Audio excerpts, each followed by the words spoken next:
In ancient Rome, the gladiators went into the arena with these words on their lips: "Let me win, but if I cannot win, let me be brave in the attempt."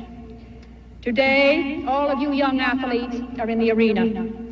Many of you will win, but even more important, I know you will be brave and bring credit to your parents and to your country. Let us begin the Olympics. Thank you. The campaign for acknowledgement for those with mental disabilities has been fought for decades. Since the 1950s, at the heart of this fight has been Eunice Kennedy Shriver, a woman who harnessed her own personal experiences and unique access to power to combat the marginalization of the mentally disabled. Shriver, born in 1921, grew up in an era in which, she reflects, mental disabilities were like syphilis. No one mentioned it in polite company. The perception and narrative that forced the separation of the disabled from any outside experience is a battle Eunice had to navigate through her sister Rosemary. Rosemary was born to the Kennedy family mentally disabled. In her early years, the family did all they could to keep her included, refusing to turn to institutionalization as many other families with disabled children did at that time. In her youth, the greatest problem Rosemary faced was getting other children besides her siblings to play with her, leaving her with lacking amounts of love and attention in her social life. The public perception and stigma that plagued the development of those with disabilities was the first issue Eunice wanted to change. The second problem was pinpointed later in Rosemary's life. In her 20s, Rosemary's condition began to decline, and it became increasingly more difficult to care for her. It was determined that Rosemary would be both safer and happier in an institution. However, as Eunice reflected, many institutions render their patients to grotesque-like misshapen statues, several thousand adults and children living out their lives on a dead-end street, unloved, unwanted. From a funding and legislative standpoint, the disabled were cast aside and neglected as defunct members of society. Eunice's experiences growing up and struggling to help her sister provided the backbone for the movement that would be the destigmatization of mental disabilities throughout the country. Shriver's tireless decades of work would eventually culminate into the Special Olympics, which now provides the encouragement, opportunities, and recognition for disabled athletes, thus aiding in the acceptance of these persons. However, this campaign for acknowledgement would not have been possible without Shriver's familial relationship to the Kennedys and her personal fight to provide opportunities for her sister. A key for Shriver was using her influence and political connections to further her agenda for acknowledgement for the intellectually disabled. This would not have been possible without her brother as one of the most prominent figures of the U.S. government. When John F. Kennedy was a senator, Eunice used her influence to get him to sponsor modified legislation directing the expansion of research and education for mentally disabled children. This law passed and became the foundation for Title III, a federal program supporting certain specialized education programs under the Higher Education Act. With JFK in office, Eunice had even a larger role on Capitol Hill, as she repeatedly advocated that he makes intellectual disabilities a priority in his administration. It was Eunice's idea and JFK's legislature that established the National Institute of Child Health and Human Development, an institute focused on conducting and supporting research on intellectual disabilities, as well as all aspects of maternal, child health, and human development. Within the first year of his presidency, JFK announced that he would be appointing a panel of outstanding scientists, doctors, and others to prescribe a plan of action in the field of mental retardation. This panel would go on to present more than 100 recommendations for a comprehensive federal approach to disabilities.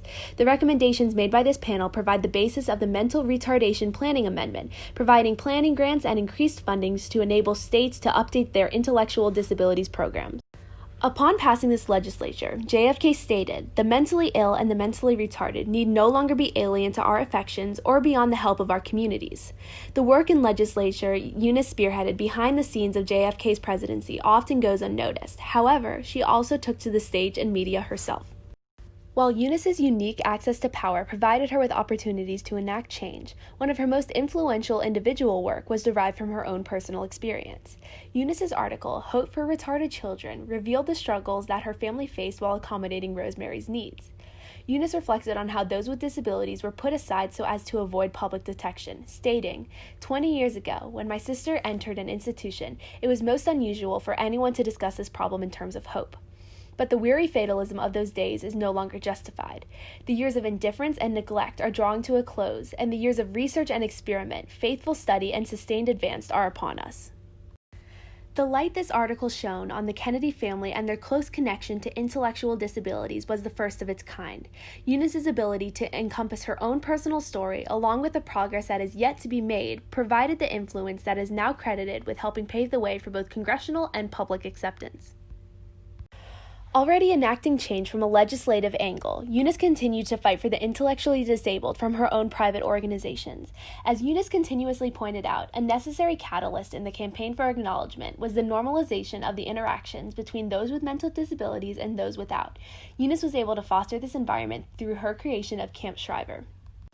Eunice was of the belief that unless a person has had intimate contact with the mentally retarded or has seen them under such conditions, the mind's eye impressions are likely to be deeply prejudiced. To combat this prejudice, Eunice opened up her Maryland front lawn to those children with mental disabilities, allowing them several weeks of outdoor play. In 1962, this camp, dubbed Camp Shriver, began with 36 children from local private homes and institutions. These children were able to take swimming lessons, participate in horseback riding, soccer games, and obstacle courses. More significant, however, was that these lessons were taught by local Catholic school students.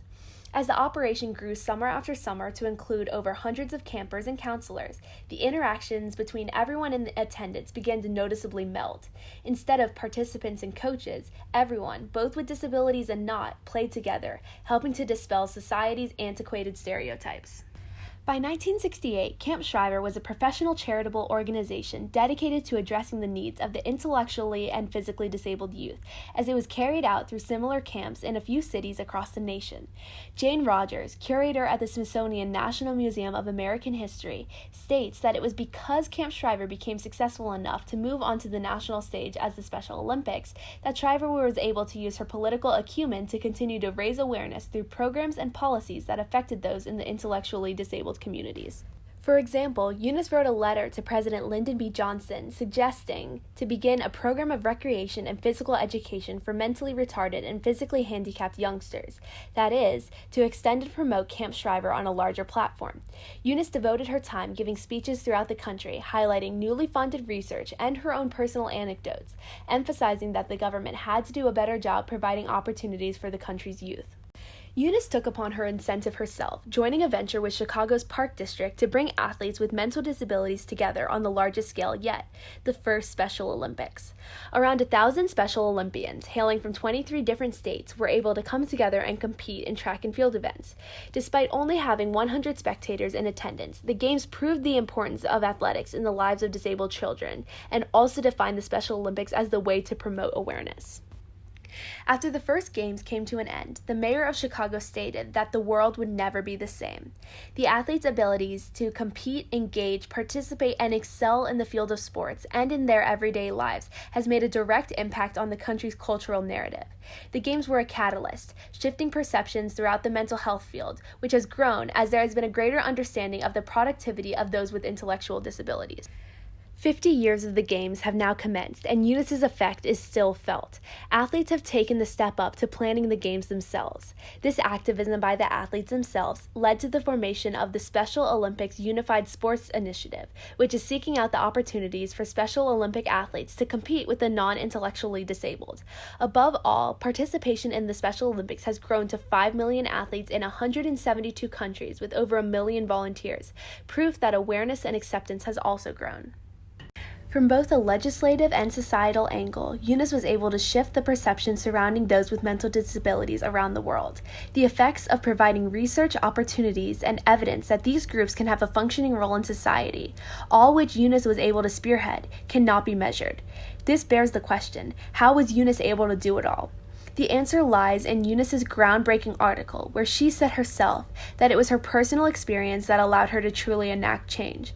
She states, "Because of Rosemary, our family has been deeply involved. The most outstanding accomplishments in this field have been made by persons who also have a family member afflicted by retardation. The personal involvement often seems to bring an extra measure of dogged determination and faith." With her unique access to power and legislation through her brother, and the sheer will that stemmed from her desire to help her sister, Eunice was able to overcome any social, congressional, or societal barrier in her way. It was this influential combination of determination that allowed Eunice to combat the narrative and perception of an entire marginalized community throughout the country, defining her as a cavalier for acknowledgement in our history.